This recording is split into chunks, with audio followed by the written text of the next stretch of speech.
कहानी शुरू होती है एक खानदान से जो एक सुकून घर में अपनी आम जिंदगी गुजार रहा होता है। इस खानदान में जेसन, एन, इनका बेटा ग्राहम और छोटी बेटी रोथ और इनका एक बीमार कुत्ता कैसेडी शामिल है। किसी को अंदाजा नहीं होता कि अगले चंद लम्हों में पूरी दुनिया बदलने वाली है। अचानक आसमान पर घने बादल छा जाते हैं और एक अजीबोगरीब बारिश शुरू हो जाती है। ज़ाहिर ये सिर्फ बारिश होती है, लेकिन इसके साथ ही कुछ पुरस्कार मखलूकात जमीन पर नमूदार होती हैं, जिन्हें बाद में लोग विजिटर कहते हैं। इन मखलूकात के बारे में किसी को कुछ मालूम नहीं होता, ना ये कि वो कहां से आई हैं, ना ये कि इनका मकसद क्या है। लेकिन इनके आने के फौरन बाद एक अजीब वाकया पेश आता है। डेलगाडो खानदान जब अपने घर से बाहर निकलने की कोशिश करता है तो इन्हें एक गैर मरई रुकावट रोक देती है। दरवाजा खुला होता है, सामने सड़क भी साफ नजर आ रही होती है। कोई शख्स इस हथियाफत नहीं। इनकी दुनिया बदल चुकी है और शायद अब कोई इन्हें बचाने वाला नहीं आने वाला। वक्त गुजरता है, बिजली बंद हो जाती है, गैस खत्म हो जाती है, पानी की सप्लाई भी रुक जाती है, फोन, इंटरनेट, टीवी, नशरियात एक एक करके खत्म हो जाती हैं। बाहर से कोई मदद नहीं आती और सबसे मुश्किल लम्हा इस वक्त आता है जब खानदान का कुत्ता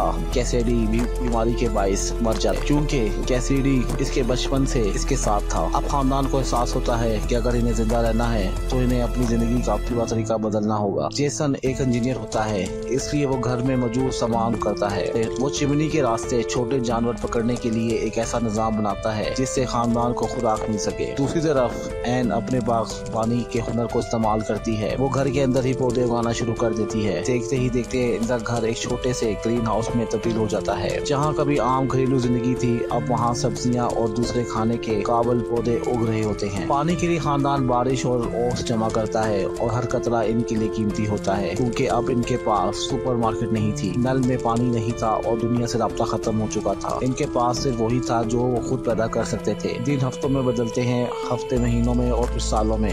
डेलगाडो खानदान हैरत अंगेज तौर पर जिंदा रहता है। 1 साल, 2 साल, 3 साल और देखते ही देखते 5 साल गुजर जाते हैं। 5 साल पहले जो बच्चे खौफजदा थे वो अब बदल चुके हैं। ग्राहम ज्यादा मजबूत और समझदार हो चुका है। रूथ भी पहले जैसी मासूम बच्ची नहीं रही, असूल सीख लिए हैं। लेकिन 5 साल बाद हालात दोबारा बदलने लगते हैं। विजिटर अब सिर्फ लोगों को घरों में कैद रखने तक महदूद नहीं रहते, वो बाकी बचे हुए इंसानों की तलाश शुरू कर देते हैं और डेलगाडो खानदान भी इनकी नजर में आ चुका होता है। इसी दौरान एन को अजीबोगरीब ख्वाब आने लगते हैं। वो ख्वाब में सूरज को देखती है और फिर अपनी उंगलियों का साया देखती है जो इसे विजिटर की शक्ल जैसा महसूस होता है। कुछ दिन बाद एन को एहसास होता है ये ख्वाब नहीं थे, ये आने वाले वाकयात की झलकियां थी। वही सूरज, वही साया, वही दरवाजा, सब कुछ हकीकत में होने लगता है। और फिर एक दिन घर का मरकजी दरवाजा खुद ब खुद खुल जाता है। पूरा खानदान फौरन छुप जाता है। बारिश की आवाज के दरमियान लगता है कि ये मखलूक इन्हें मार देगी, लेकिन ऐसा नहीं होता। वो अजीब अंदाज में घर के अंदर घूमता है, फिर बारिश के कतरों को अपनी ताकत से हरकत देता है। पानी के कतरे मुख्तलिफ शक्लें बनाने लगे हैं। छोटी रूथ ये बंदर देख रही होती है और इसे इस मखलूक से खौफ के बजाय तजस्सुस महसूस होता है। रूथ ये भी सोचती है कि शायद उसका ख्याल होता है कि शायद ये मखलूक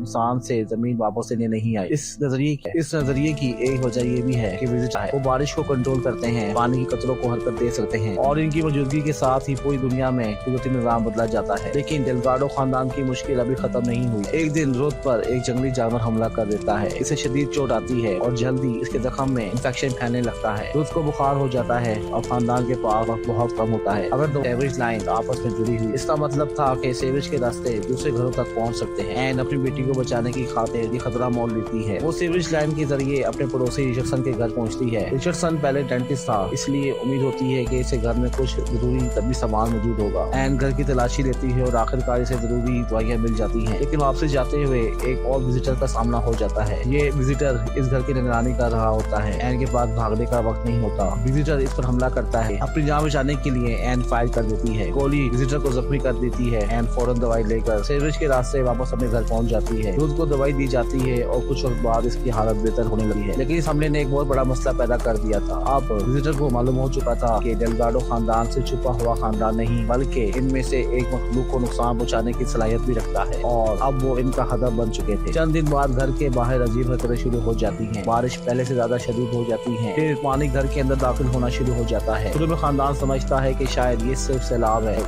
लेकिन जल्दी खानदान घर की ऊपरी मंजिल पर चला जाता है। लेकिन पानी मुसलसल बढ़ता रहता है। एन के पौधे तबाह हो जाते हैं। घर का सामान पानी में तैरने लगता है और इनकी 5 साल की मेहनत आंखों के सामने खत्म होने लगती है। इसी दौरान इनका वो विजिटर दोबारा घर में दाखिल होता है जिसने पहले इन्हें बराह रास्त नुकसान नहीं पहुंचाया था। लेकिन अब सूरत हाल बदल चुकी थी। जेसन जानता था कि अगर इसे रोका तो इसे कोई बड़ा कदम उठाना होगा। वो अपने पुराने सामान में से एक हारपून निकालता है और अपनी गाड़ी के साथ मजबूती से बांधता है। जब विजिटर दोबारा हमला करता है तो जेसन सही वक्त हारपून दिला देता है। विजिटर इसे खींचकर काबू कर लिया जाता है। अब पहली बार एक विजिटर नहीं मचाया था और अब जेसन के सामने बेबस। जेसन बंदूक नीचे कर देता है। वो फैसला करता है कि अगर वो इसे आजाद कर देता है। चंद लम्हों बाद दोनों एक दूसरे को देखते रहते हैं। फिर विजिटर पीछे हट जाता है और सबसे हैरानकुन बात ये होती है कि वो बाकी विजिटर को भी खानदान पर हमला करने से रोक देता है। गैर मरई रुकावट खत्म हो जाती है। 5 साल बाद पहली बार डेल्गाडो खानदान आजाद होता है और इसी वक्त बारिश रुक जाती है। अब खानदान के पास अपना घर छोड़ने के अलावा कोई रास्ता नहीं होता। वो अपने पड़ोसी की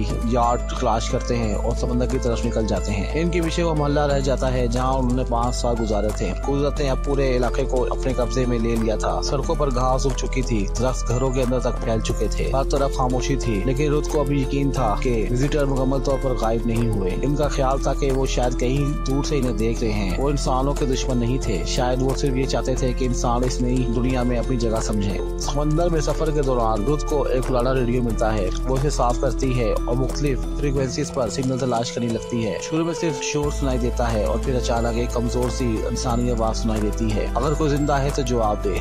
पूरा खानदान खामोश हो जाता है। 5 साल में पहली बार इन्हें किसी दूसरे इंसान की आवाज सुनाई दी थी। जैसन फौरन रेडियो उठाता है और जवाब देता है। कुछ लम्हों की खामोशी के बाद दूसरी तरफ से जवाब आता है। इंसान अब भी